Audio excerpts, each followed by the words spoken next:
en el Congreso.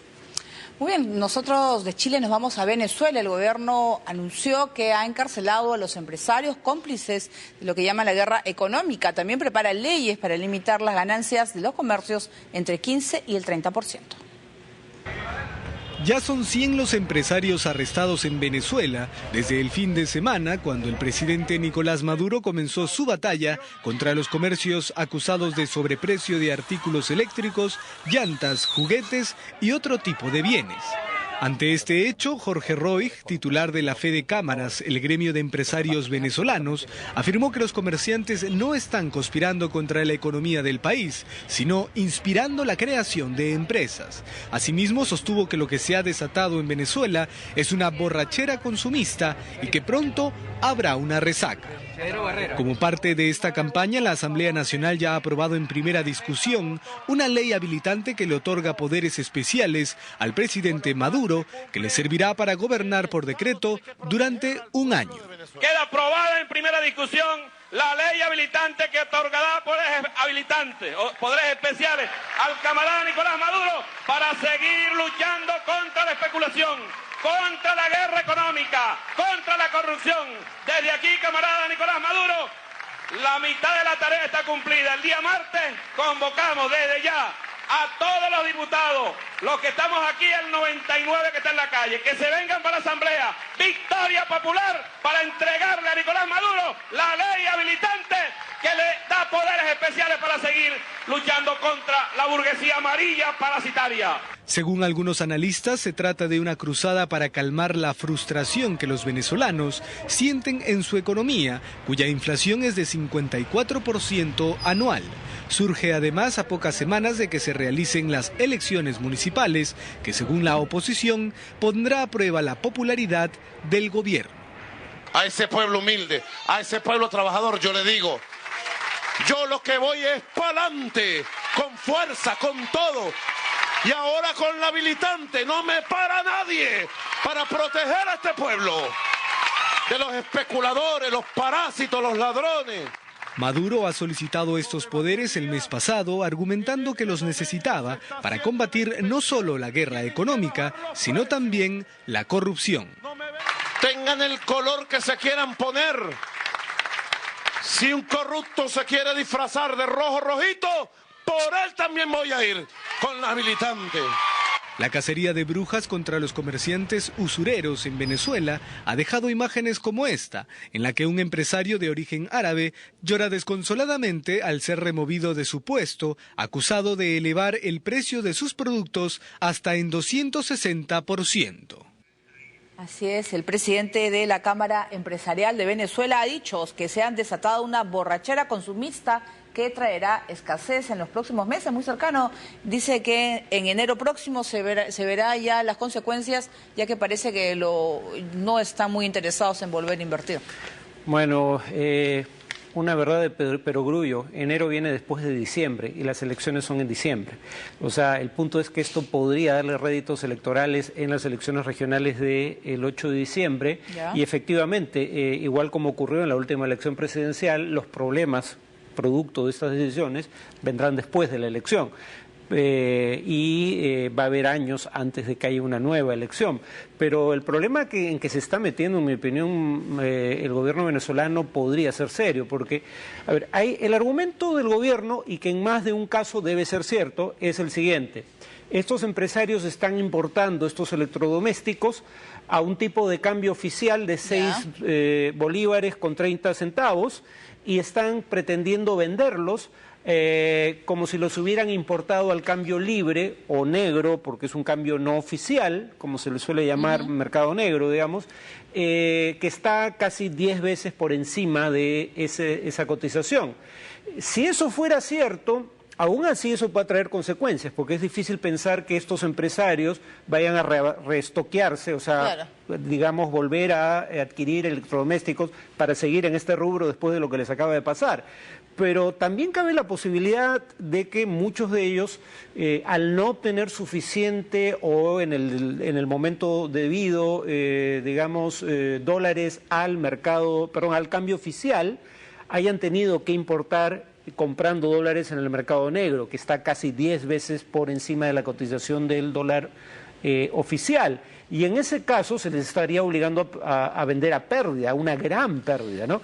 El tema es que, sea cual sea el caso, y muy probablemente se den ambas situaciones, yo no veo a ninguno de estos empresarios invirtiendo a futuro en nuevos stocks de electrodomésticos que podrían ser sometidos nuevamente a estas prácticas. Claro, y además son productos en los cuales que tengas o no tengas un televisor de plasma no va a aplacar tu hambre. O sea, hay otros productos en los cuales en todo caso uno podría justificar alguna reacción de la gente porque necesita comer, ¿no? Claro, pero eso ya es populista, 100%. Eso es lo que sugiere que esto tiene como mira las elecciones del 8 de diciembre, ¿no? Porque efectivamente, por lo menos los televisores de plasma no cubren ninguna necesidad vital.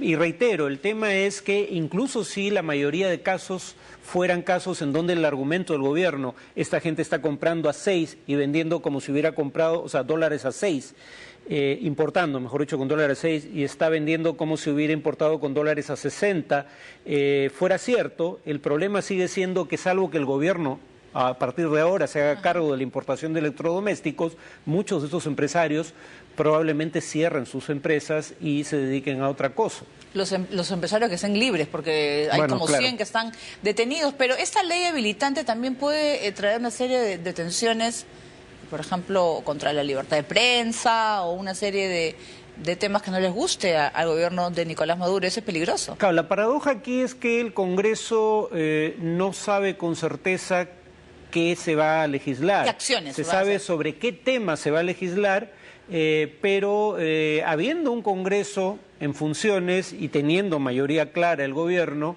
presuntamente por un tema de celeridad le está transfiriendo su capacidad de legislar al presidente para que legisle en buena medida por decreto durante un año. Sabe sobre qué temas, pero no sabe cuál es el contenido de la legislación y no queda claro que el Congreso vaya a tener capacidad de, digamos, supervisión de las normas que se emitan o poder derogarlas a posteriori. De cualquier manera no habría la mayoría necesaria para hacerlo. Entonces, claro, parece una caja de Pandora, no queda claro qué es lo que se va a hacer con estos poderes. Superpoderes. Muy bien, vamos ahora a Bolivia. Los indígenas mapuches han solicitado refugio político al gobierno de Evo Morales, mientras que en Colombia varios guerrilleros de la FARC han decidido desestar debido al proceso de paz. Han huido de su natal Chile con dirección a Bolivia. Estos jóvenes son 2 hermanos mapuches que han pedido asilo político al gobierno del país altiplánico. La intención es solicitar una reunión con el mismo presidente Evo Morales para pedirle refugio político y garantías para su vida. Hugo y Alexi Melinao son hermanos del fallecido activista mapuche Rodrigo Melinao. Él fue encontrado muerto con heridas de bala en el pecho el pasado mes de agosto. Las circunstancias que rodean su muerte todavía no han sido esclarecidas. Sin embargo, sus hermanos responsabilizan directamente de este hecho a los paramilitares chilenos. Por años llevamos nosotros reclamando a que los derechos se respeten, sobre todo los derechos al territorio. Y en estas últimas 2 décadas ya han asesinado 4 mapuches que reclaman su derecho al territorio. Y esta última fue la de mi hermano Rodrigo Melinao Licán, quien fue asesinado el 6 de agosto del 2013. Rodrigo Melinao, quien había estado en la clandestinidad antes de su muerte, fue perseguido por la policía chilena por diversos actos a favor de los derechos de su comunidad. Cabe mencionar que el gobierno ha sido criticado por algunos grupos de derechos humanos por discriminación y abuso de autoridad hacia los mapuches. Desde que se reinició el diálogo de paz entre el gobierno colombiano y las FARC, ya ha pasado un año. Sin embargo, el miedo a la muerte ha hecho que muchos guerrilleros terminen desertando de esta organización. Muchos, en su desesperación como este excombatiente de 53 años de edad, decidieron adoptar por el programa de desmovilización del gobierno. Un programa destinado a poner fin a un largo y sangriento conflicto interno en Colombia. Pero yo ya tenía un mes de análisis del tema, no. Tomé la decisión y me vine. Me puse en contacto con la tropa que estaba más cercana, me recibieron, puedo decir con una fraternidad, prácticamente que yo no viví en la guerrilla, lo puedo decir, mire. Sin embargo, salir de la organización terrorista no es tan fácil, y mucho menos reinsertarse a la vida civil. Después de vivir tantos años en la selva, los desertores terminan escondiéndose de sus antiguos camaradas armados por temor a ser ejecutados, a pesar de que la desmovilización está aumentando. Bien, eso es lo que está pasando en Colombia, cuando hace apenas unos días se ha advertido que un atentado contra el supuesto atentado contra el expresidente Uribe destruiría el proceso de paz, ¿no? Porque no solamente era un plan para atentar contra él, sino también secuestrar congresistas. Entonces, está, creo que el proceso un poquito preocupante, ¿no? Bueno, se han cerrado cerrado es un decir, porque en el segundo tema hay asuntos pendientes, pero digamos ya dos de los tres principales temas en discusión en La Habana se han acordado, y el gobierno siempre tuvo claro que la razón por la cual las FARC por primera vez estaría, y lo digo en condicional, dispuesta a negociar en serio un final para el conflicto armado, era porque estaba a la defensiva, porque estaba siendo derrotada, y precisamente si eso es lo que los llevó a negociar, la idea del gobierno, creo que esencialmente acertada, es que para mantener, digamos, a las FARC interesadas en un acuerdo final había que mantener la presión sobre su aparato militar, y en ese sentido el gobierno de Santos no acepta un cese al fuego durante las negociaciones y sigue infligiendo golpes a las FARC, aunque éstas siguen respondiendo también, y simultáneamente sigue con este proceso de desmovilización, que es básicamente un proceso de incitación a la deserción a los miembros de las FARC.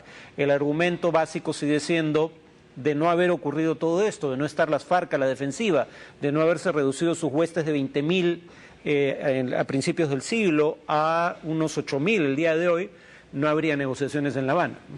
Muy bien, ahora nos vamos hasta Brasil. La Amazonía ha perdido más de 5.000 kilómetros cuadrados el último año, casi 30% más que los 12 meses anteriores. Esta cifra es alarmante, ya que se suma a un estudio de la NASA y Google que muestra la reducción de la vegetación en el planeta. El pulmón del mundo sigue estando en peligro. La deforestación en la Amazonía de Brasil se ha incrementado en 28% en tan solo 12 meses. La cifra de 5.843 kilómetros cuadrados destruidos entre agosto de 2012 y julio de este año ha sido entregada por el Ministerio del Medio Ambiente brasileño. Algo dramático sabiendo que la deforestación se había reducido en los últimos años. El gobierno de Brasil no tolerará y considera inaceptable cualquier aumento de la deforestación ilegal. La ministra de Medio Ambiente también negó que la deforestación se haya disparado debido a la reducción de recursos para fiscalizar la zona o a la aprobación del Código Forestal, una polémica ley que regula las áreas protegidas en Brasil.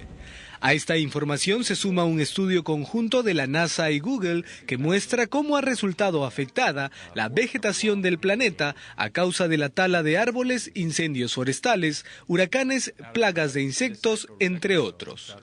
A través de un satélite se puede ver la existencia, pérdida y ganancia de zonas verdes en todo el mundo.